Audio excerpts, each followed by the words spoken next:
Hello, my name is Michael Kirichenko. You're watching SkyWay News, in which we tell you about the latest developments in the implementation of our breakthrough transport technologies as we work together around the world. We get very many questions from our partners concerned, especially from countries such as the Russian Federation and Australia, where the introduction of SkyWay has progressed the farthest. Especially our Australian partners are interested in the differences between SkyWay and the Monorail. It is due to the fact that about 3 years ago the Sydney Monorail ceased to exist. Does such a fate await our project as well? We will talk about it with Dr. Anatoly Yunitsky, the creator of the SkyWay technology. But let us start with a small introduction. The Sydney Monorail is a single-track circular line in the city of Sydney that connects the Darling Harbour in Chinatown with the business and shopping centre of Sydney. It was opened in July 1988 and closed in June 2013. Sydney Monorail was more of an amusement ride than a part of public transport. The main reason was its unprofitability. This was the verdict. The official closing took place on the 30th of June 2013. It was expensive, designed to transfer 12 million passengers per year. However, only 3 to 4 million people used it for 24 years. The rolling stock dilapidated, and it became very expensive to order a new one or repair the old one, since the cars were made in Switzerland. Up to 4 trains operated on the line of 3,600 meter length with 8 stations. The track structure was made of steel beams with a width of 94 centimeters, raised on the 5.5 meter high columns. The distance between them was 40 meters. Stops at the stations took 40 seconds, which was also part of the train deceleration time and its acceleration after the embarkation of passengers. Beginning from 1987, the rolling stock consisted of 6 trains comprising 7 cars, and each train was designed for 56 seats.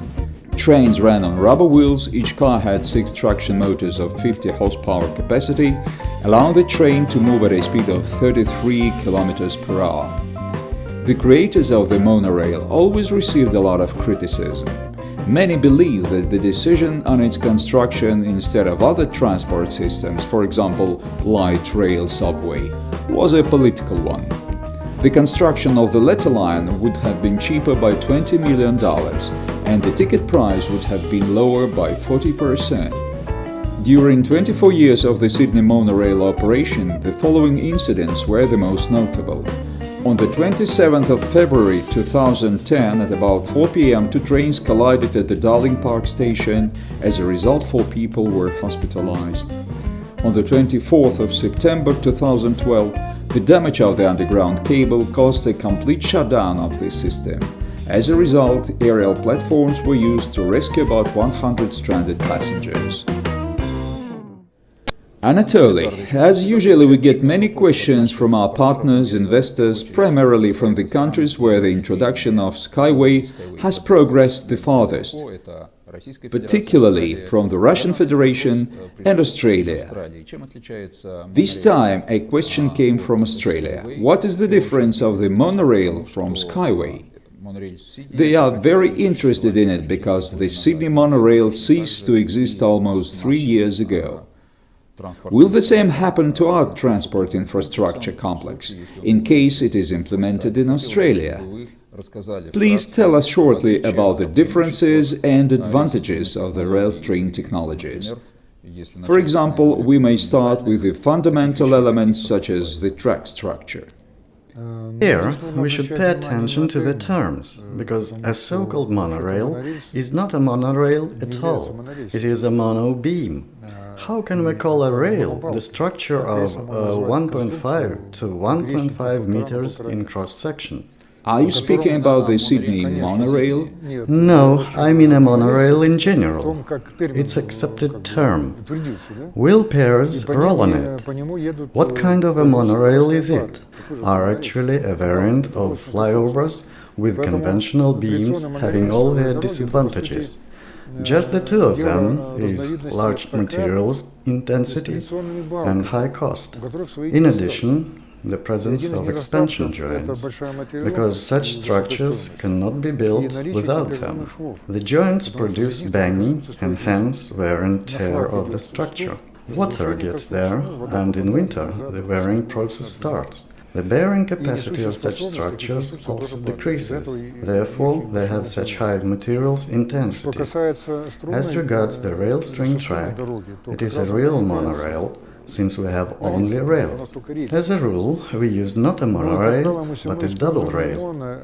Usually, we have two string rails.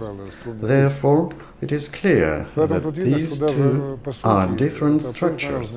They cannot be compared in the structural sense. Certainly, they can be compared by features. So, down to the features.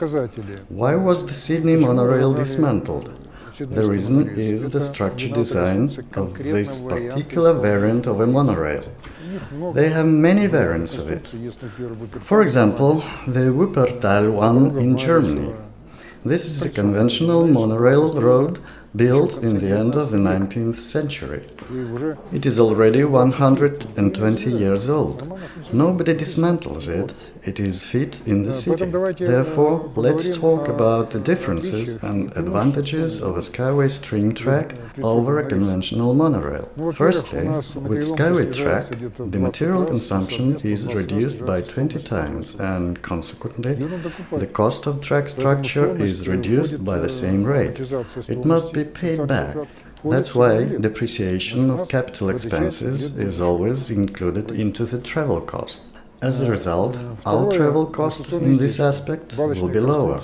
Secondly, engineering costs. Heavy gauge beam structures with a big surface are prone to corrosion as they are steel structures. They require significant maintenance. They have expansion joints, supporting members, powerful supports. Therefore, maintaining such a big structure requires great operating expenses.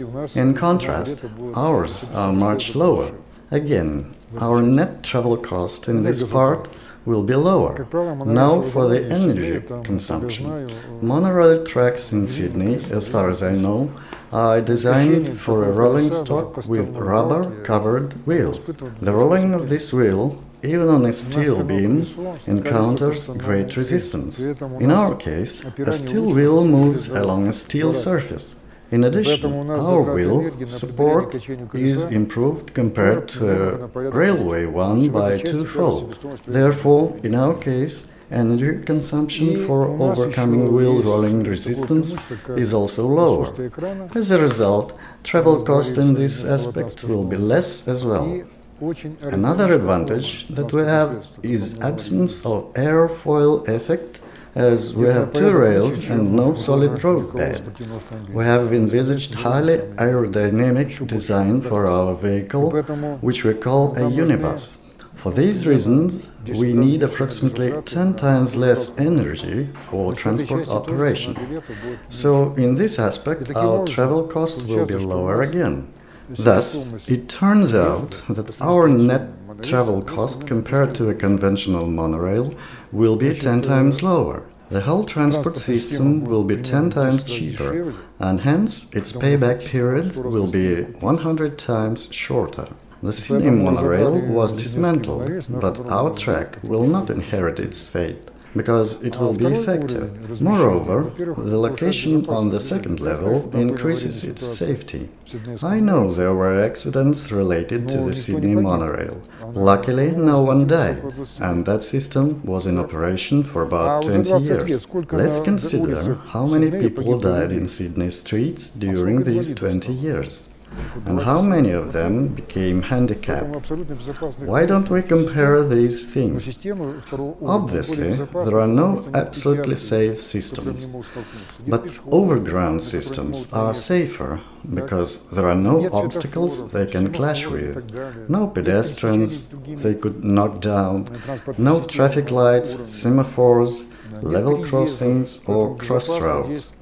That's why safety in this case is 1000 times higher compared to ground systems. It all testifies that the fate of the SkyWay train tracks will be different from that of the monorail. Those SkyWay tracks to be built will keep operating like a monorail track in Wuppertal, and everything will be fine. Obviously, construction makes sense when there is a payback, which depends on those factors I've listed above, plus the passenger flow, travel time and comfort level. The travel time depends on the speed. For example, the Sydney monorail speed was up to 30 km per hour. Our urban unibus can develop a speed of up to 150 km per hour. Therefore, naturally, travel times will be shorter, passenger comfort will be times higher, and travel cost will be significantly lower. It explains why such a system will be profitable, even with a small passenger flow. Thank you very much for your exhaustive answers. Thank you too.